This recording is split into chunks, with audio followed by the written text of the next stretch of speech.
वेद का मंत्र है, वो अनकही का मंत्र है, जिसको सकरात के आलम में जब मृत्यु जान नहीं निकलती है ना, तो उस वक्त महाब्राह्मण को बुलाया जाता है और ये मंत्र पढ़ा जाता है।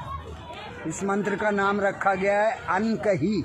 अनकही, हाँ, यानी किसी से कहा नहीं जा सकता, ऐसा छुपाया गया है इस मंत्र। और वो मंत्र इस तरह है कि ला इलाहा हरणी पापम, ला इलाहा हरणी पापम इल्लल अम्बा परम पदम, और जन्म वैकुंठ प्राप्ति, जन्म वैकुंठ प्राप्ति तो जपे नाम मुहम्मदम सल्लल्लाहु अलैहि वसल्लम। इसका अनुवाद हुआ ला इलाहा हरणी पापम। ए भक्त, ला इलाहा कहने से तेरे पाप हरण हो जाएंगे। क्या? इल्लल अम्बा परम पदम, और अल्लाह को पैदा करने वाला मान लेने से तुझे परम पदवी मिल जाएगी।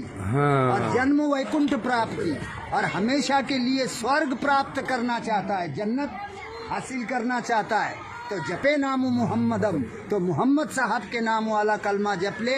वो है ला इलाहा इल्लल्लाह मुहम्मदुर रसूलुल्लाह सल्लल्लाहु अलैहि वसल्लम।